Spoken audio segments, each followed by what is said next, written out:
Hello and welcome to the McDonald Hendricks County Sports Show on audiosportsonline.net and XRB Radio, the voice of Hendricks County. Upcoming on this episode, we have a lot to cover tonight. We'll talk about last week, a couple of games for Avon football head coach Mark Bless. Since we haven't talked to him in a little bit, we'll recap those games. We'll also look at some of the other games from around the HCC and look ahead for what's in store for us coming up this Friday. We'll also review all the action from around Hendricks County sports from last week. The McDonald's Hendricks County Sports Show is brought to you by your local Avon or Brownsburg McDonald's. You can stop in any Brownsburg or Avon McDonald's and try one of their $2 tasty specials, the jalapeno burger or the triple cheeseburger. McDonald's is a proud supporter of Avon and Brownsburg athletics and is proud to host the McDonald's Hendricks County Sports Show, taped Wednesday nights on location and aired Friday nights before football on xrbradio.com at 1610 a.m. McDonald's has two locations in Brownsburg and Avon. In Brownsburg, they are located at the corner of Main and Odell next to Marsh and just off of Green Street next to Interstate 74. In Avon, you can find them at the corner of 267 and 36 next to Kroger or on Rockville Road next to Meyer, where we are currently at today.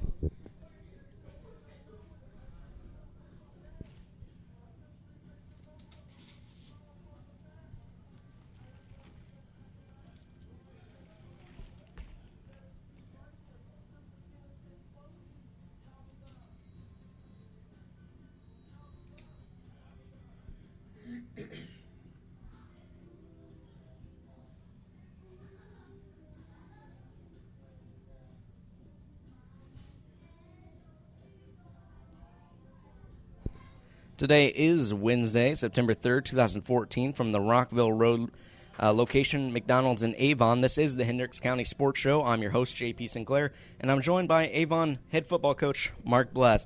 How are you doing tonight, Coach? Doing well, J.P. I know you got a little bit of a dinner date to get to. Wouldn't want you to be late for that, so we're going to try and get you through this as quick and easy as possible. But, Coach, before we get into your team, I do want to talk a little bit about your brother's team in Columbus North. I talked to you a little bit before the show about it. I saw them against the Plainfield game back in Week 1, and I'll tell you what, they looked sharp and dominant in that one, but they just didn't have it against local rival Columbus East. Yes, Tim, my youngest brother, Tim, the head coach at Columbus North, we work together at the IU team camp every year, and I think it helps our players understand what playing physical means. He brings a very physical style of offense and a very aggressive defense. So it's fun for us to work against him in the summertime because, nobody wins, nobody loses. But I definitely enjoy watching his squad play. Yeah, I'll tell you what, their running attack for them looked really, really good. Junior quarterback Mitchell Kelly and running back Tyler Wang, they just looked dominant up front running the ball, and we definitely wish them luck going forward with their season. But let's get into your team a little bit because that's what we're here to talk about, right? Certainly. We haven't had the privilege of talking to you in a couple weeks, so before we get into last week's game, I want to go ahead and go back to Week 1 against Lawrence Central and talk a little bit about that game. And it must have been a heck of a halftime speech that you gave them kids in the locker room. I'll tell you what, you go into the locker room trailing 23-7 at the half. What did you say to your team at the half? Really, I don't think anybody was ranting and raving, even when our players addressed each other. I think there was some calmness there. But our big concern was we're not playing the way we're capable of. Offensively, I couldn't tell you how many times we had 3 and outs from the very start of the game. It was at least 3, if not 4. And I just don't think we were comfortable. And I don't want to give alibis or make excuses, but it is a different atmosphere playing in Lucas Oil, and I don't think we handled it well at the start. The sound's different. Obviously, the lighting, the atmosphere is just completely different. But all said and done, I think we got our poise back at halftime, came out and played the way we were capable of in the second half. Yeah, you talk about that second half. You limited Lawrence North to only 8 more points while putting an impressive – you got the offense going and putting an impressive 31 points on the board in that third and fourth quarter. Right, and it happened because our offensive line knuckled down and played better, but our quarterback managed the game better. Brandon did a super job, and Derek Tennant had a super night running the ball. Yeah, you listed your overall player of the game on Max Prep has running back Derek Tennant. He had 23 carries in that one for 191 yards and 2 scores in the game, and that's just a completely stellar performance from your running back. You can't ask much more of him in the running game. Right, no, and he was fabulous. He was making good cuts, stop and goes. And, LC's got a very good defense and one of the best linebackers that we've faced all year and probably will in Kirkland. And, it was quite a challenge to our running backs. Even Darian Love, our backup, came in and gave us a good spark, gave us some big runs early. But Derek definitely dominated the run game. Yeah, those holes don't stay up and open for very long when that offensive line gets that push, and he did a good job hitting them. But also junior quarterback Brandon Peters was also remarkable in his performance. He went 13 of 19 for 116 yards and 2 scores, and also rushed for 1 in that. Right. And, every time he's stepping on the field, he's getting better. He's a quality Division I prospect. He's got a couple offers now. But I think he's understanding what we're doing better and better. He's got a great arm, but reading coverages and finding there are open guys, he's doing a great job of. When you start getting those kind of Division I offers, I mean, I've never had them. I'll put it like that. I bet you that it's also got to be great. One thing, on one hand, it's great knowing that you're being recognized for what the hard work that you put in. You're starting to finally pay off for it. You see Division I scholarships rolling through the door. And, I mean, that's a great thing. You get to go to college and play the game you love and get a college education at the same time.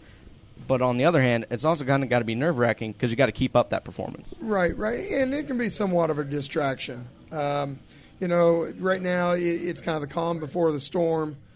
He had a good summer, made some contacts. But this winter it'll be, a little more sporadic or crazy with college coaches coming in and out. He'll have some choices down the road, though, and that's what he works hard for. Something that's sometimes just not as notable as it probably should be is the return game. And I'll tell you what, junior Andrew Griffith did some amazing stuff, getting some really nice field position for your team. Can you talk a little bit about how that helped you in that second half comeback? Yeah, certainly. We preach to our players that special teams can win a game for you or cost you a game. And we definitely want to be able to field all catchable punts, all catchable kicks. And Andrew does a super job of getting under the ball, making sure it's a secured catch and getting positive yards. Being our top receiver as well helps. But also in the punt return game, he's got Matt Thompson back there helping him. And then on the kick return, I think it's Bryant Fitzgerald, the sophomore.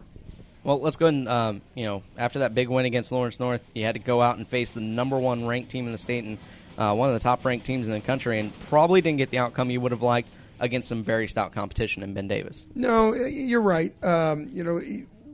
Afterwards, when we came together as a team after the game against Ben Davis, the big thing I saw is we had a lot of frustration. Our players worked extremely hard, as well as our coaches, to be prepared for that game. And I felt like at the start of the game we got what we wanted. We had two defensive 3-and-outs. Made Ben Davis punt twice, and we went down the field and scored. I believe Derek rushed one in, set up by a pass from Brandon to Andrew Griffin. But, the game got away from us a little bit, and they've got big play potential, and they've got a lot of athletes on the field, and they play extremely hard. As I mentioned to Chris earlier, I like playing Ben Davis at the beginning of the season because it gives us a gauge of where we're at, and where we need to be at the end of the season. So all said and done, I think we've learned some valuable lessons from playing them. Yeah, I mean, even though you may have lost the game, you do get to go up against that tough competition. You get to see where you're at and where you want to be by the time sectional start. Right, and I still feel like we had some very good performances. Brandon threw the ball for over 300 yards. Offensively, we had over 400 yards against them. We got to do a better job defensively, containing them and not giving up the big play. And our big struggles defensively came on third downs. At halftime, we had counted up 8 times we had Ben Davis in third downs in medium or semi-long, and we gave up the big play to either achieve a first down or in some cases a touchdown. So we got to get better on that third down area. Yeah, bringing up the defense, it just wasn't quite up to snuff against Ben Davis. They allowed over 316 yards in the passing game, 4 touchdowns, and then they also gave up 248 yards on the ground with 4 rushing touchdowns. It's hard to win with those offensive numbers from the Giants, even if your offense was rolling. Absolutely. In a couple years, 3 years ago, we played them in the tournament, and it was the same style of game. We got to do a better job of not giving up the big play and be able to get off the field on third downs. Let's talk a little bit about the offensive line in that game. They struggled. Ben Davis was able to get a lot of pressure right up in junior quarterback Brandon Peters' face. He did get sacked about 4.5 times in this one. How did you feel he did standing up against not just the Ben Davis pressure that he had, but still being able to get the ball downfield? Well, one thing that that during the I believe the second quarter, Brandon broke the pocket and was getting downfield and took a pretty good shot, and it knocked the air out of him. Came back very next series and marched us down the field for a score. So I think a little bit of maturity of being hit and being knocked around. He knows he's got a job to do, and I thought he did a tremendous job. Our offensive line actually did a fairly decent job of pass protecting. We had those few breakdowns you mentioned, but what was very difficult that night was running the ball. Ben Davis was very stout up front, has two good linebackers, and we struggled being able to run the ball. We threw the ball, I believe, 34 times, and that's a lot for us. But now that we have a good quarterback and receiving core, we feel like we've got to be able to throw the ball downfield more often. Well, let me ask you that. You bring up the running attack's not working for you. Do you give Peters the option to check down to a different play, call an audible at the line to go possibly from a run play to a pass play? We do not. We do not have built-in audible system. We do have some checks at the line of scrimmage, but we do not give full liberty to audible. I think the better he gets and the more comfortable he gets in the run game as well as the passing game, that gives us that option down the road. Let's talk a little bit. You talked about how able to put up 27 points, muster up that kind of offensive game against a very, very tough Ben Davis defense. What other positives do you take away from this one? Well, I think the work that our players put into it, even though we felt the game plan was still solid. We got to be able to execute. There's an old saying: players make plays. Their players made the plays, and there's situations where we were capable of, and we failed to do so. So I think that as far as our prep work we did, I think our players understood. We just failed to execute in some cases. Well, looking ahead, it really doesn't get that much easier for your squad. They face a very, very tough 1-1 Hamilton Southeastern team who is much better than their record. They played Carmel very, very tough in that first week, lost 14-7, but they dominated North Central last week, 38-0. You and I talked about it before the game. This North Central team that almost beat Fishers back in week 1. So a very, very nice win last week for Hamilton Southeastern. What do you plan to do to try and slow down that Hamilton Southeastern rushing attack? Well, we've spent a lot of time on both game films, but I still look at the Carmel film to be able to help us the most because they play Carmel so well. The other game, the North Central, kind of got away from North Central, similar to us last week. So we want to pay attention to their close games and be able to learn some lessons. Defensively, HSC is very good. They fly to the ball. Across the board, very well coached, very disciplined. And, you know what you're going to get when you take the field against HSC. And it's going to be a physical game. Yeah, head coach Scott May over at Hamilton Southeastern. We talked about – I saw that game last week, had that call for Audio Sports Online. It was definitely a one-sided affair, and Scott May had his team ready to play. They're led by senior quarterback Tyler Janey, who has struggled throwing the ball thus far, but the combined rushing attack of him and junior Aaron Matteo will still be a tough cover for your team. How do you plan on slowing them down this week? Well, Janey last year, as a junior, hurt us defensively. We would get out of our pass rush lanes and leave a lane for him to be able to run the ball. And when he's dropped back, we got to try to get pressure on him, but we got to make sure we close the pocket in on him and not give him a run lane to get out of. He's a pretty good athlete. He's capable of making some big plays, and he's tough to bring down. But we got to play fundamentally sound up front. We got to make sure we shut down the run lanes when they're running the ball and get 11 guys to the ball to make the tackle. Well, when you face a quarterback that has that kind of running ability, do you ever spy or do you just kind of maintain gap coverage? Well, we have probably both in the game plan. The bad thing when you use a spy that you're losing somebody in coverage. So we don't want to, give them an easy route. We want to contest all routes. So depending on how the game goes, we feel very comfortable with our front guys. If we need to bring some pressure with a blitz, we feel like we can do that. But, again, we got to kind of condense the pocket around him. One of the players I was most impressed with last week was senior Chris Ford. be a very, very big challenge. I'm sure you're very familiar with him, Coach. Yes. Very super speedy wideout. He struggled against Carmel, but then he broke out in that game against North Central. He'll be a very tough cover in the return game as well. How do you plan on covering him in that secondary? That's with one of the players we brought tonight. Oh, good. I could talk to him about that. Yeah. No, we know he's got great athletic ability. I think he had an 80-yard reception on a little bubble screen that he took to the house last week. And he's a player also who played well against us last year. So we were very familiar with him. We feel like we got to be in his hip pocket all night and not give him any breathing room. You and I also talked before we got on air about that offensive line for Hamilton Southeastern. You just faced a big one in Ben Davis, but this offensive line for Hamilton Southeastern, 1,290 total pounds on an average of 258 pounds up front for them, and they're all seniors. Those are some beasts with some experience up front for Hamilton Southeastern. You're right, and if you watch them, they don't get wide splits, so they got a bunch of big bodies and they're snugged in pretty tightly. So you got to make sure you hold your ground. You can't get driven out. Certainly can't let the linemen get a free release to the linebackers because we got to have some freedom to be able to scrape over the top. But they do a very good job, and obviously they're very well coached up front.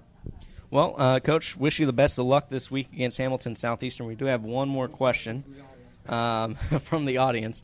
Thursday practice, final practice before Friday's game. What do you try and get done with your team heading into that practice? Good question. We have a busy Thursday, actually, with our pregame practice. We'll go out on the field. We'll follow a script to get different scenarios with special teams on and off the field. Go over all of our special teams, make sure our assignments are good, make sure our personnel changes are solid, and then we'll split the field, offense one end, defense the other end, going against scout, and working on key plays or key situations. And then we bring the team together on the field and kind of quick closing moments from the field, and then all of our players will go to their position coaches and get their keys to victory. And then we go in, clean up, get game jerseys passed out. Then we go into the building, and our moms have our quarterback club, moms and some fathers, they have a meal ready for us. But we'll go into the school building into the lecture room, and we'll have a brief highlights of the previous game. And then Coach Bombi, Coach Blue, and myself will give our keys to victory, and then we'll have our team meal together. So it's really a good team building night. We always eat very well, so we like that portion of it. And then we conclude on a positive note. Well, I'll go ahead and let you get out of here and get to your dinner, and wish you luck against Hamilton Southeastern and along with the rest of your season. We'll take a quick timeout, and Coach did bring a couple of his players, so we'll sit down and talk to them when we come back. You're listening to AudioSportsOnline.net, the McDonald's Hendricks County Sports Show. All righty. Thank you, sir. Thank you very much, Coach. Try to slide down here. Yeah, it's a little bit of a tight fit. It's the only plug-in I could find around here. I'm telling you, he's just eating a snack. He's going to go home and eat again. He's right. Thanks again. Thanks again, Coach Plus. Thanks. All right. Gabe, be safe driving home. Crash, be safe driving home. All right. And take your hat off when you go out. Well, last year after Thursday night meal, I get a phone call or a text from another teammate. He had a rack on the roundabout. It didn't look good, but fortunately he's a big, solid guy, so he didn't get hurt. You ready again? Don't give away any secrets. Yeah. All right. Good luck this week, Coach. Okay. Wish you the best. Thank you. I'm JP, by the way. I'll let you sit in first.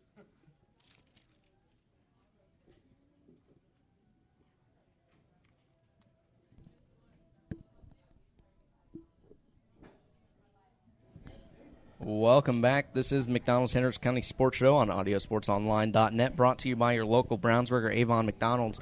We're here at the Avon Rockville Road location right next to Meyer, and we're joined now by defensive back Gabe Laxtons. Is that did I finally pronounce it right? Laxtons. Okay. You play defensive back, but you also play a little bit offensively. Is that correct? Yes, sir. Were you always did you just feel like that was the position for you, was in the defensive backfield? Well, actually, it was more of the coach's decision, but I kind of like defense a little more. I get to hit, so, but every once in a while he'll let me go on offense and make a couple plays. Yeah, you made a big play last week against Ben Davis. How did that feel? Oh, that felt amazing. The feeling was just unbelievable. Just catching the ball. Brandon knew where to put the ball, so felt good. So did you get to pick your number, or was that just the number that was assigned to you, the number 2? I picked it. I was originally going to go with 12, but I kind of wanted to go with a smaller number, so people can know my number better. Okay, so was there any particular significance to the number 2? No, it's just a random number. I just picked 2 just to pick it. There wasn't no reason behind it. How long have you been playing football? I've been playing football since 5th grade. I just love the sport as soon as I put my helmet on, so it just gives me an excuse to hit people and just release everything I had all day, and yep, that's it. Have you always been, even when you were back in 5th grade or playing Pee Wee, did you always play that defensive side of the ball? No, I was more of an offensive player. Actually, I was 5th and 6th grade. I was starting running back, and pretty much just gave me just a toss pretty much every play, just let me run around the guys. But I didn't really start playing defense till my freshman, sophomore year, and they started playing me a little bit of both sides so I could get a better look and get a couple more looks from recruits and see what I could do. Well, you like laying the big hit on people. That's particularly, in the defensive backfield. You sometimes have that big opportunity. You're flying right at somebody. What kind of thrill does that give you when you're able to light somebody up? It just, at first, it's the butterflies, but when you make contact, it's just an explosion. I can't explain. I just get excited with my boys and start jumping around the field and just having a good time, just loving the fact that I'm on the field with the people I grew up with since 5th and 6th grade, and just living the moment up. You also got to play at Lucas Oil Stadium. I'm sure that had been a pretty big and special moment for you. Yeah, it was pretty exciting just knowing that I was on the same field as Peyton Manning and Andrew Luck and Reggie Wayne, just playing under the lights, trying to make plays, just building up, yeah. You've been on so many football fields. Does it seem like it's a little bit bigger of a field when you're on there? Yeah, a little bit. The spotlight's more on you. I feel like there's a lot more space, but it's a really good environment. I just love playing under the lights and under the cameras, and with my team, just battling every minute of it. Well, let me ask you one more question. You mentioned a couple of your, I'm guessing, offensive players, considering the fact you're a defensive back. You listed Andrew Luck and Reggie Wayne. If you could pick one player in the NFL that was coming across the line for that catch and you could lay a hit on him, who would it be? I'd probably say Reggie Wayne, probably, because he has nice hands, and I would see if I could separate him from the ball and try to make a good play. All right. Well, definitely appreciate you coming on and being a part of the show, Gabe. Do you have anything you want to say to the crowd out there? Just wait till Friday. We're going to come back, rebound, and show you guys what we got. All right. Well, thank you very much, Gabe. We'll also be joined by Zach Ryan. He plays offensive line for Avon. So give us just 1 second to get him on.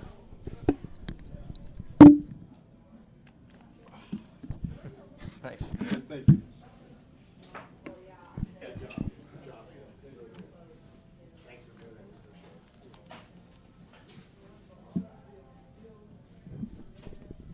Now we're joined by Zach Ryan. Apparently has the nickname Crash due to an unfortunate incident last year, but play offensive line, so you get to you're pretty much there on every single play, getting physical with somebody on the line. Yeah, I mean, it's fun just being up there knocking heads with the defensive lineman, knowing the steps that you're taking and knowing the play call and being able to have that advantage over them, just getting off the ball that much quicker. I also asked Gabe this. I'll ask you this. It must have been pretty special playing at Lucas Oil Stadium.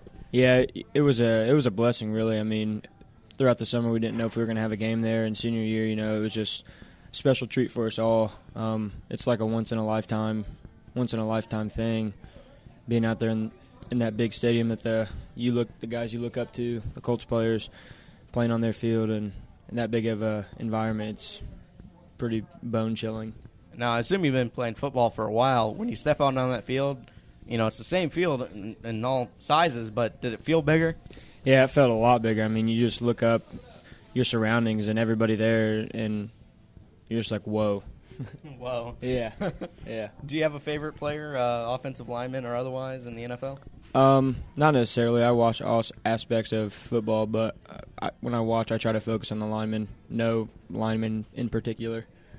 It's funny you mention that because offensive line is typically you're more or less not viewed as an individual, but as a team, a Right. team within a team, because Right. you guys have to work so cohesively to be able to make the play work. Yeah, it's like a brotherly bond, man. I mean, it's one of the greatest groups of all time. I think the best group in football. Just like I said, it's just that brother bond. You're so close to all your buddies and with the people you love. So, How long have you been playing football? I've been playing football ever since I was little. Started with flag football and then went through tackle. And back then, I played all the skill positions when I was a little bit thinner. But ever since 5th grade, 6th grade, I started playing offensive line and then stuck with that there on out. Well, let me ask you this. Say, for example, a play breaks down and you got Brandon Peters back there. You know he's struggling a little bit, has to do something with it.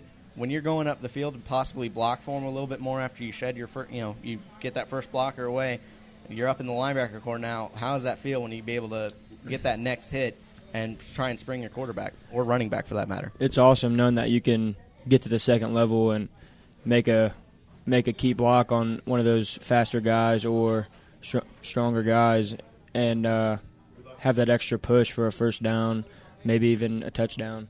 So it's really awesome. Well, do you have anything else you'd like to share with the audience? I do not. All right, well, we wish you luck. Friday against Hamilton Southeastern should be a good one. They have some very, very nice players on that defensive line, so good luck. I appreciate it. Thank you. Yep. When we come back, we'll be joined by Chris Worley. You're listening to AudioSportsOnline.net, the McDonald's Hendricks County Sports Show. Thank you very much. Thank you. Yep.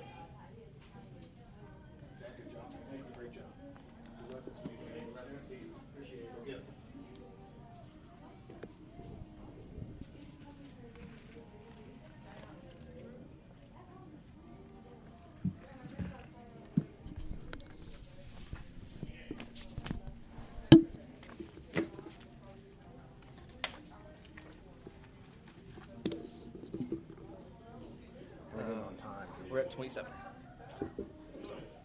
A little bit of about a half an hour. Probably.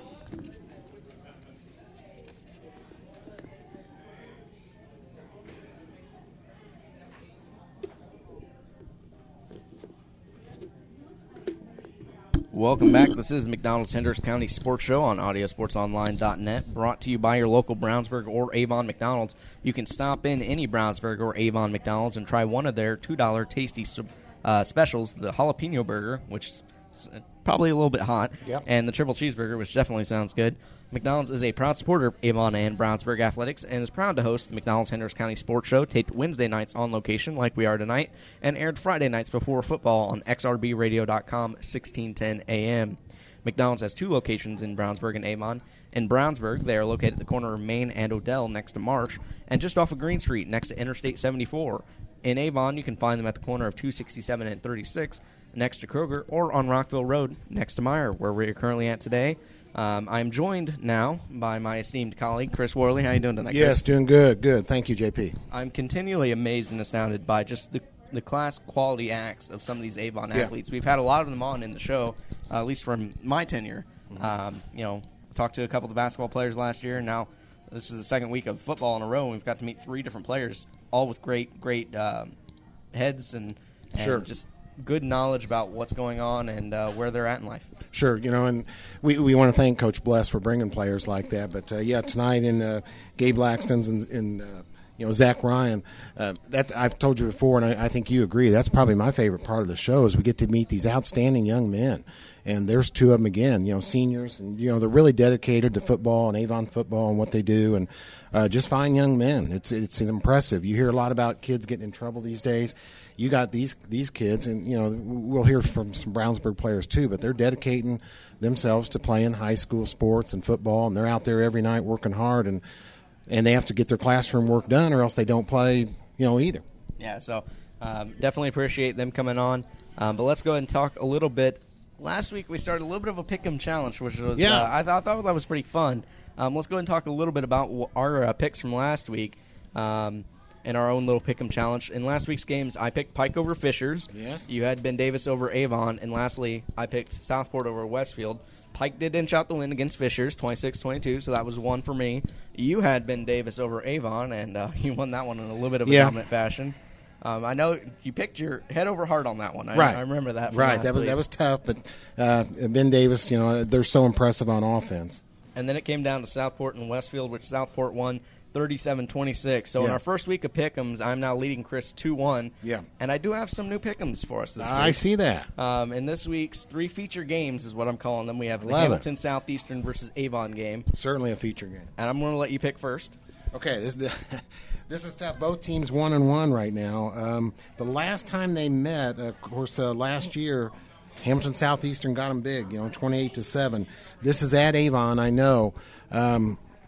First of all, is Coach Bless and the players gone? I think so. I think you're free to pick from your own choice. I hate to do this. I'm going to go with HSE because I think you're going to go with Avon, so I'm going to go something opposite. I'll say that's my reason, but Hamilton Southeastern, you mentioned Tyler Janney, and they're awful impressive. I would like to see Brandon Peters do his thing, and this defense from Avon do their thing. I'd like to see Avon win to help set up the next week's game against Brownsburg, but I believe HSE is going to come through here. Yeah, I'll tell you what, HSE was very impressive when I called their game last week. Yeah, you saw them. Just dominant fashion against North Central. I was not expecting that at all. It was actually kind of a I hate saying it, but a boring broadcast. When a game's that one-sided, you pretty much, you're just trying to get through it as best you can, particularly when the third and fourth stringers come in. But you pick first this week, so I'm going to pick first next week is how we'll do it. Our next game is Brownsburg at Franklin Community. Yep. I think I know where you're going to pick. Okay, so you got this one first. I'm going to pick Franklin Community. Okay. Against, nothing against Brownsburg, but last year I got to see Franklin Community play twice. Once against Decatur Central, once against Plainfield. They were a very young team, and they could not throw the ball to save their lives. Right. This year, they got another year under their belt, under their second-year head coach, and I'm really looking for a big gain in the win column for that team this year. So I'm going to pick Franklin Community on the upset. Yeah, I understand that, and they've scored a lot of points this year. I think their first game they had like 49 points. The next game, 43. Now, they're a 5A school. Of course, Brownsburg is a 6A football class. Yes, I am going to go with Bulldogs here. I think they had a good performance last week. Brownsburg did, and I think that sets them up to go on the road here and get this job done. Now, sure, it's going to be tough, and I expect both sides to score, so I think whoever's going to make a big defensive play, probably come through here. But I'm going with the Bulldogs at Franklin. And I wanted to pick one non-HCC game. I like it. And I had my eye on that Carmel and Center Grove game. I had a couple of different ones, but that was the one I finally was like, yeah, that's going to be a good game. Sure. That's always a feature here in Central Indiana. I've been to that game before. That's a lot of fun. That's a big time game. I'm going to go with Center Grove at home. Carmel. Really? Oh, yep. Carmel awful tough, of course, but that crowd is going to be huge. Of course, Carmel travels well. They'll have their people down there too, but I just got a feeling Center Grove big, and that's going to be on all the the local TV news stations. That may be the number one game around here. But I felt sorry for Craig Rakestraw last week. He came to do the game against the Hamilton Southeastern North Central game. Was in the press box right next to me. I was talking to him before and after the game. I've talked to Greg before with WICR down on the south side. He used to do the UIndy games as well. But I was talking to him. I'm like, that must have been a bad game for you guys to pick when it was all said and done. Right. Yeah, he may have been, but the last week features game was the Avon Ben Davis. But, I don't know. What do you got on this one? Yeah, so you got Center Grove over Carmel. So I've got Avon, Franklin Community, and Carmel, and you got the other three. So we'll take a look at how those break down next week. Maybe you can catch up a little bit. Like I said, or I need to catch up. You're leading 2, or no, I'm. No, leading you're up 2-1. 2-1. I'm up 2-1. So, okay. So we'll see how that breaks down next week. But let's go ahead and take a look at some of the results from around Hendrick County fall sports, and we'll start with Brownsburg. Football got their first win of the season against a struggling 0-2 Lawrence North team. They won in a good fashion, 28-14. Hunter Johnson was really just absolutely solid in this performance. 10 of 13 for 106 yards and 1 touchdown. Just a very solid game for a sophomore quarterback. And then Junior Tonks Akinbadi, I mean, I'll tell you what, he was a huge performer. He rushed 23 times for a whopping 227 yards and 3 touchdowns. So Sure. a great game from Tox. Yeah, for most of the game, they said we're gonna let him go and do his stuff. I think he had the only rushing attempts most all the game. Now some guys got in later on and got some rushing attempts, but this was an entertaining game. I'll tell you, Lawrence, they do some things. Lawrence North has an interesting offense. They do a double handoff, inside handoff. It's very hard to track them. They presented quite a challenge to the Brownsburg defense, and that game was touch and go for a long time. Lawrence North was able to drive the ball deep on Brownsburg, and 2 turnovers in Brownsburg territory really hurt them. But we did see definitely Hunter Johnson showed his development over the summer now. We saw it in that game. A very high percentage of passing, looked really good. When we talked to head coach Brett Comer last week, he mentioned that Mike Goten was going to be there for this game. Did that seem to be a kind of a special thing going on that night? It was. You saw him on the field before. Because Mike Goten, very important to Brownsburg football, and he was Coach Comer's coach, back in the day. Yeah, back in the day. But they had a real nice ceremony after the game. That was Coach's 50th win, Coach Comer's 50th win. So Coach Godin got on the field. They had a little ceremony. They gave Coach Comer the game ball. Really, really well done. There were some good pictures that came out of that. All the fans and his players were really happy for him. 50th win is a big thing for a coach, and he's got many, many years to go. Wouldn't be surprised before too long we're at the 100 mark. Yeah, so definitely congrats to head coach Brett Comer over at Brownsburg. But one other player I want to talk about from that game was senior Michael McCoy. He was just a star defensively. Had 17 total tackles and forcing 1 fumble. I'm sure you guys must have called his name quite a bit. Sure did. With 17 tackles. That's his biggest game so far on defense, too. I actually had my star of the game on defense, number 9, Brad Geilinger, the defensive back. He had 14 tackles, I think, but he comes up from that secondary and makes a lot of plays, too. So that was definitely a challenge, that Lawrence North offense, and they have a huge offensive line, so they're going to be a challenge. You have to defend them all over the field, and Brownsburg defense, for the most part, did a good job. But Big Tokes making a lot of big carries helped them keep the ball in their possession and broke through with some big plays, including a 93-yard touchdown run that was very exciting. He's got about, 500 yards now to his name through 2 weeks? I think so. I've got it here someplace, but that's almost. Halfway to a 1,000-yard rusher in only the first 2 weeks. So he's having an excellent season. So if you haven't been paying attention to junior Tox Akinrabadi down there at Brownsburg, you might want to pay a little bit more attention. Yeah, he deserves some media coverage beyond just us in the show, too, and I think he's going to get it. We're going to have to try and get him on for our show next week. Sure. Is what we need to try and do, but we'll see what we can make happen.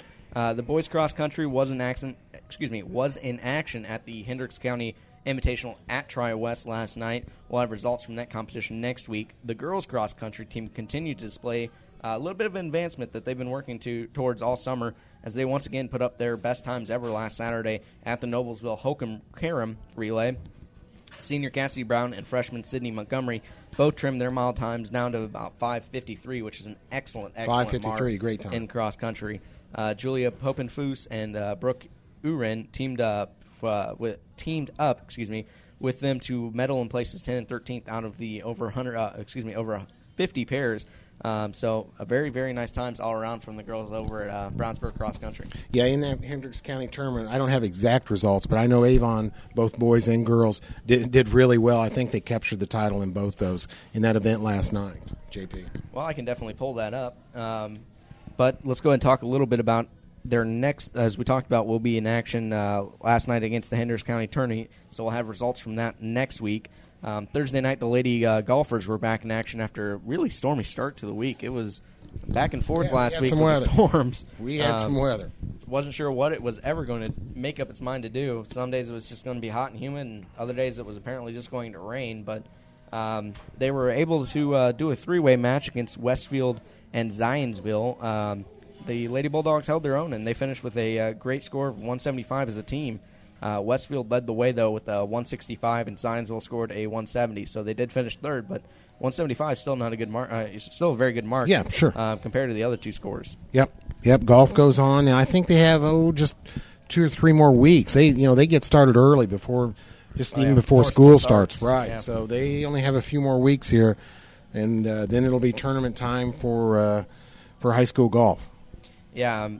Like I said, Westfield led the way. The Cody sisters did lead the way for the Bulldogs, with both Maddie and Abby scoring 42s on a very tough course. Macy Sapp also had a strong night with a 44. Andrea Weston and Emily Wilkins were just behind them with 47-49. So far we haven't even gotten into any 50 scores. So Right. very Good nice job. Very nice showing from the girls. They had the big HCC tournament at Bear Slide Golf Course yesterday. Results will be in next week. I do have one of them. One of them did post them late last night when I was doing my prep for tonight's show, so we will talk about that. It was from one of the other schools, though. Very good.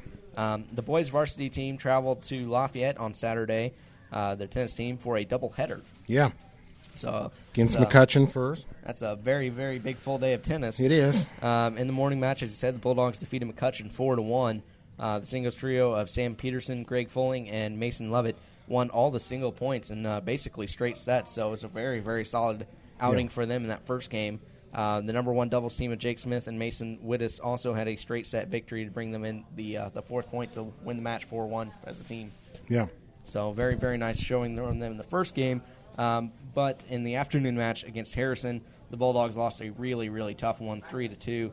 Greg Full and Mason Lovett were once again victorious on singles for the day. So a little bit of a tougher competition in Harrison. Yeah, and like we've talked about before, that's a young Brownsburg tennis team.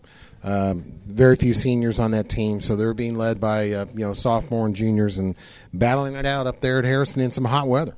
Yeah, it was probably tough to play a doubleheader in some of the heat that we had last week. So congrats for them for at least getting that one win and coming close to getting the second win. Yep. The volleyball team improved to 4-1 with a 3-0 victory over Martinsville Saturday afternoon. The offense was led by Brooke Gregory and Avery Brown with 7 kills apiece. The defense was paced again by Riley Cookerly with 10 digs. We definitely said her name a little bit this year. The team will travel to Lafayette Harrison on Thursday for a very tough match against the Raiders. Yeah, I was just looking at the volleyball poll. It has, Avon comes in 8th. I don't see Brownsburg listed on this. Roncalli, Carmel, Center Grove, 1, 2, 3 in the girls' volleyball poll. Yeah, we talked about that Avon volleyball team playing some very tough competition early. Sure. They had a little bit of trouble out of the gates playing some a little bit out-of-state and out-of-city competition, but they've ran off some wins. We'll talk about that here momentarily. The boys' varsity soccer team for Brownsburg enjoyed a 1-0 victory over Plainfield High School last Thursday. Junior Trevor Trout scored the second-half goal with a well-placed assist from senior Miles Hudson. Senior goalkeeper Garrett Eads recorded his first shutout of the season. So, very nice game for the boys' varsity soccer team. I mean, whenever you can get a shutout and 1-0 win, I'm sure you'll take it. Certainly, no doubt. Good goalkeeping in that game. You get a shutout. It's got to be. Yeah, when I was a goalie, I think it was just because I was a little bit bigger back in the day. Able to stop a few shots some others were. Yeah, I played indoor soccer in a church league. It was a lot of fun. Yeah, that is a lot of fun. Indoor soccer, of course, that's more high scoring. That's quite a challenge. Goals are a little bit smaller too. Yeah. So I think that's why they had me at goalkeeper. Up next for them will be Gearin Catholic. They played them. They actually played them yesterday, so we'll have those results next week. Brownsburg girls soccer continues to struggle. I mean, they're now 0-2-1 on the season. They lost a tough game to Hamilton Southeastern, 0-5 on the road, and they also suffered a 5-2 loss at Danville last night. So they're trying to get into that win column. Yeah, Hamilton Southeastern rated number 6 in girls soccer. There's 2 divisions in soccer, 2A and 1A in high school soccer, and of course Brownsburg and Hamilton Southeastern are in the top division, 2A, of course, along with Avon, which Avon soccer number 1 in girls soccer. We'll go ahead and take a look now at Plainfield High School, unless you have anything else to add from Brownsburg. Nope. Okay. The Plainfield football team rebounded from their home opener loss to Columbus North with a big win at Lucas Oil Stadium against Danville, 23-14. I didn't have much on this game or what came out of it, but 23-14 sounds like it was a very, very, very close matchup. Yeah, good job for the Quakers. That's a rivalry game against Danville, so I think Brian Scott and the Audio Sports Online had that game too, and he was mentioning there was a good crowd, good show up from both of the fans, and parents and students from both schools, so good win down there. And you heard the players talk about tonight how special it is to get to play down there. So everybody really enjoys that. And if you come out on the winning side, that makes it even more sweeter for the guys that lose. Okay, we got to play down there. It was fun. It was great. But you win that game like Plainfield did here, and that's big time. Yeah, the closest I've ever been is I can think of 3 instances. I played Victory Field. Yeah. And I was a mascot. Okay. So I don't know if that counts, but I was on the field. In the big old Nipper and Chipper dog costumes back in the day. Sure. I also got to play in Hinkle Fieldhouse. Yeah, that's an honor. Same scenario, though. Yep. I was in my big clunker feet and couldn't move. And I'm pretty sure I airballed at least 3 times. Can't see in those things either. Right. Were you in the mascot game? I've seen that at Yes. Butler's. Okay. Yes, that's where I was. Gets a little rough out there. Oh, yes, it does. Yes, it does. You know, you have Rowdy from the Indians slamming into people. I've seen that game. Well, that's just it. Rowdy and Boomer and the rest of them. They're Boomers lighter, used to doing all that. They're lighter costumes, man. They're wearing tennis shoes. Some of them Right. have air conditioning in theirs. I'm wearing ice packs and just Right. trying to keep cold I and not see. sweat so much. Yeah. But those were 2 experiences, and the be one fun. out of mascot. I did get to play. I'm not sure what they call them now. The tennis championships downtown. They used to be the Yeah. RCA championships Yeah. down there. Yeah, and then they lost that sponsor, right? Yeah, but I think it's just the Indianapolis tennis tournament now. But those Indianapolis courts down there next to Sure. Military Park. Right. I did get to play there for the Indianapolis Yeah. public school, the city championship, Yeah. if you will. Got the number 1 doubles title back Right, in the good, day. good. So that was my only medal, but I Yep. still have that medal. Well, those courts they hosted a lot of top tennis players. Yeah, Andy And- Roddick. Yep, back at I the. remember seeing him. Yeah, it was a shame to lose that facility. But, I was down there for the tennis tournament, too. And when they had RCA sponsorship, that was a big tennis tournament. They had it right before the U.S. Open. And then, boy, you lose that sponsorship, and it hurts everything you do. And they really struggled after that for both attendance and players. Yeah, it was the road to the championship back in the day. Yeah, it was. Got to see a lot of great players, but it felt great to step on the same Sure, court as some sure of those. would. As like Andy Murray, who's one of my personal favorites. I remember seeing him on the same court that I actually Yep. competed on. That's so, cool. That was definitely something that was special to me, and I'm sure just like that was special to me, the Lucas Oil game, I'm sure means a lot Oh, it to is. those These kids, no doubt. But Plainfield, like I said, they got that win at Lucas Oil 23-14. The boys soccer team took to the pitch twice last week. They lost at Brownsburg 0-1, but they did pick up a 2-1 win at Lebanon. In the Lebanon game, seniors Lucas Kesterson and Tristan McNaughton led the way with 1 goal apiece for the Quakers. Senior Tyler Brown held the goal scoreless for the full 80 minutes. Yeah, that was a shutout at Lebanon, 2-0. To get shut out by Brownsburg, then come back against Lebanon, and your goaltender gets a shutout with a 2-0 win, that's good. The girls' soccer team went 0-1-1 last week. They dropped a heartbreaker to Danville 4-2 before tying up Covenant Christian for a 0-0 tie. Yeah. So Plainfield versus Danville a couple times last week there in football and soccer. Plainfield girls golf had a very super busy week. We talked about all the tournaments they were going and playing in last week, but let's recap some of the results for them. Pretty impressive, actually. They played at the Monrovia match on the 26th of August. They finished first of 3. Mm-hmm. They also played at Tri-West Hendricks, winning 176-229. Yeah. They played at Ben Davis last Friday and lost by only 4, 169-173. So that was a very, very close matchup. And then they also finished third of 18 at the Roncalli Invite. So a very busy week for the Quakers, but they played outstandingly well. I bet you they're glad to get that week done, but and with some success. So that makes it good, yeah. Yeah, we talked about how that freshman over there is doing for Yeah. them. So that's going to be something interesting to keep an eye on. They got one heck of a good player out there as well as a good team. Certainly. Plainfield boys tennis stood pat this week, so they didn't have any games. But they'll play F.W. Carroll, the Invitational, this Saturday. So wish They'll them be the best busy luck. up there, yeah, Fort Wayne area. The Quaker ladies took to the court to play Brownsburg in volleyball. And they lost in all 3 sets. Senior Anna Phillip led the way with 10 kills. They played Martinsville last night, and they play at Monrovia tonight, so we'll have those results next week. Yep. Lastly, let's go and talk a little bit about Avon High School. The Avon football team, as we talked about, ran into a very tough matchup against Ben Davis. Like we talked about earlier, it's tough to beat the number 1 team in the state, but they did show some good gamemanship and had a lot of positives come out of this performance. Scored, did well. They were competitive in it. They just got overmatched a little bit with the speedy and athletes that Ben Davis is going to go up against you with, and they're going to be at the top all year. I don't. They had a lot of preseason hype. Ben Davis did. And the Giants are living up to all that. But Coach talked about it. I like the way Brandon Peters, he got hit hard, but, boy, he's a tough kid. Just, he jumped back up and got right back in there. So I'm glad to see that. We certainly don't want anything to happen to Brandon Peters. I really admire that young man. Does a lot for Avon Sports. Yeah, we talked about he plays basketball also. Yeah, awesome basketball player. I was thinking about it just the other day. It's like, I wish if I had been that talented and Yeah. that athletic to be able to play both those sports and Right. be that good at it. Yeah. And I had college offers coming in from Yep. either sport. how JP, much you're dreaming. I am. I'm dreaming a little bit over here. But I mean, that's just got to be a thrilling thing to see that happen. And then to handle it well, like he does. Yes. You talk to him. He's just like we've talked about. He's a super young man. So let's get out of my dream, and we'll talk a little bit about Okay. girls golf once again. For the Avon Oriole team, they finished. This is the HCC Conference Championship. They finished 7th of 7, so not the showing they were hoping for. I'm sure head coach Amy Nickel wanted. Yeah, struggling this year, of course. Orioles golf. They'll be back. It was at Bear Slide, the 18-hole 71 par course. The team combined for a score of 364. They play at the Franklin Central Invite on the 13th, so we'll have those results. And we'll also look at what the other scores in Plainfield and Brownsburg posted next week's show when we review the HCC Championship for girls golf. The girls soccer team is now an impressive 4-0-1 on the season. Number 1 rated in the state, the latest 2A poll. Girls soccer, both Avon boys and girls soccer, number 1. Yeah, so I mean that's definitely a good thing for them.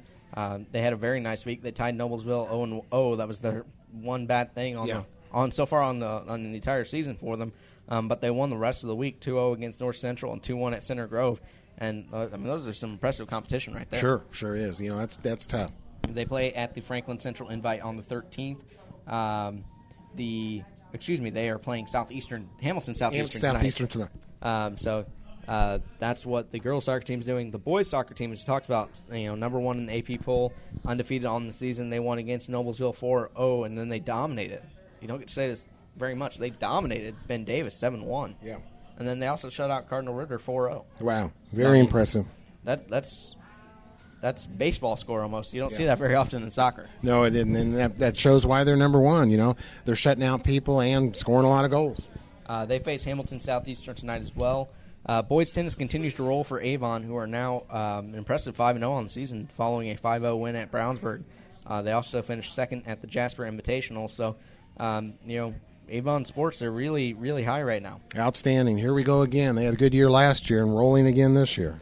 They played Fishers last night and are at Lawrence Central tonight is the Avon boys tennis team. And then the girls volleyball team, as we talked about, had a rough go early in the season. They lost their first 4 matches, but have since picked it up. They've had 5 straight wins. Yeah. They played Franklin Community last week and will face off against Hamilton Southeastern Thursday. So it'll be a big-time matchup between Hamilton Southeastern and Avon for sports this week. It sure is. Yeah, we've already seen one of those sports, and yeah, this will be big.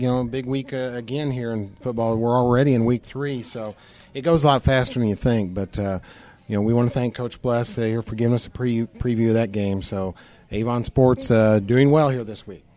Well, do you want to talk a little bit about the HCC? Well, I'll tell you one player I wanted to mention and talk about here. We talk about Hendricks County sports. I think he's the best quarterback in the county, and that's none other than our friend Jake Hendershot of Tri-West. He is outstanding. They are 1-1 now, Tri-West is. They're home this week against Lebanon, but Jake has already thrown 7 touchdown passes, and he's thrown for almost 500 yards. Now, throwing is just part of the equation with big Jake Hendershot because he's also the leading rusher, 152 yards in 2 games. Now, after Brownsburg, I don't get to see him a lot because we're always at Brownsburg games. You're at your games. But I did see him last year after Brownsburg got out of the tournament because I wanted to see Tri-West. I think they have a good sports program. But he's really what you hear about. He does a fantastic job. He's a good leader, too, of course. They look to him for leadership. He's a good athlete. He plays baseball, too. And I think he played some basketball. But if you haven't seen Jake Hendershot play high school football as a quarterback, you need to. I think he's the best one in the county. And that's saying something. We got some young talent here with Brandon Peters, Hunter Johnson, and some others. I don't know what you've seen at Plainfield, but Jake Hendershot, I think he's the best in the county. Yeah, I'm looking over your shoulder right here. 7 touchdown passes, no interceptions, and a QBR of 138.7. I mean, that's Peyton Manning-esque. Yeah, he's got good size. The only thing I would think that maybe is going to slow him down on the college recruiting trail is he doesn't have much speed. But got great size, very smart, does a lot of things. I would think he'd be a good fit maybe – at a secondary school like a Butler, maybe a MAC school, Toledo, Ohio University, Miami of Ohio, something like that. I think they'd be glad to have him. He kind of reminds you of Ben Roethlisberger. Same kind of size. Ben doesn't have speed. Hard to bring down, but you can still run the ball. Yep. So Jake Hendershot, we want to give him some credit with the Tri-West Bruins this week. Well, let's go and talk a little bit about the Hoosier Crossroads Conference pretty much every single team is 1-1 on the season with the exception of Noblesville. Yeah, look at that. Yeah, they are. Noblesville right now is at 3-0. They had that extra game in there, and then everybody else is 1-1. I think this week is going to be a big week here in week 3 in deciding how this conference goes. Yeah, Hamilton Southeastern, we talked about their North Central win. Zionsville, I'm not sure who they played last week. Yeah, I'd like to know that. Well, I'd like to know who they play this week. I'm sorry, I don't have the conference stuff. JP's going to look it up here for us if we can. But, also you talked about it. 1-1 pretty much for the whole conference. That means no one's pulling the wakes, Yeah, but nobody's out of it yet, of course. We're only in week 3, but a lot of big games this week. Next week after this, of course, is the big game around here. It's Avon at Brownsburg. They played Lebanon last week. Zionsville did. 18-3 was the victory score. And then they play at Westfield this week. So that's who Westfield is also playing. They're playing Zionsville. So that's kind of a little bit of a rivalry between the two HCC schools. Sure. So it'll be interesting when you look, we talked about Brownsburg as well. They have another big, tough matchup this week as well. Yeah, no doubt about it. This is one of the games that when you lost the Lafayette schools, this is one of the games they have scheduled. So at Franklin, so be a good road trip for them. Like I said, I'm picking them to get it done, but it's going to be tough. I expect some scoring in that game. So that's pretty much it for the Hoosier Crossroads Conference standings. Besides Noblesville, it's going to be an interesting season within the conference. So, but. Do you have anything else that you like to add? I think that's it, JP. Good show again, and we're really glad, like we talked about when we opened up here in the latter half of the show, to get these Avon athletes on. We want to thank Coach Bless again. Of course, he's marvelous. So he's got a real tough challenge this week. He knows that after a loss at Ben Davis. Let's see if Avon can go and get that job done against Southeastern. Well, that'll do it for the show. It's been a fun show for us. The McDonald Hendricks County Sports Show is written by me, JP Sinclair, and produced and distributed by AudioSportsOnline.net. Some of the music provided tonight from Mevio's Music Alley. You can check them out at music.mevio.com. Special thanks to Avon football coach Mark Bless and also some of his athletes for joining us today. And let's see, I have their names. Zach Ryan and Gabe Laxtons. Gabe Blacksteins for joining us today. Our next show will be in Brownsburg at the 267 location. Which I found out today, 267 has actually been Green bought Street. out. It It's is just Green Street now. Right. So between 36 and pretty much I-74, it's just a city street. Yeah, it's not state-owned anymore. The town of Brownsburg owns that, so we're definitely going to Green Street. So we'll be at that Green Street location to record on location on Wednesday, and the show will be airing on xrbradio.com 16:10 a.m. Friday prior to the football game. You can send any feedback, or if you'd like to come out and see the show recorded live, you can catch us there. If you have any questions or comments you'd like to hear talked about on the show, you can always send those to JP Sinclair. It's jp.sinclair1988@gmail.com. And you can follow me on Twitter at SinclairJP. I'm a lot more active during Pacer season. I can go ahead and say that right now. I haven't actually looked at it for a while. You're developing a following here for this sports show in high school sports. Thanks to all you guys for tuning in. Until next time, for Chris Worley, I'm JP Sinclair, hoping you support high school athletics as much as we do.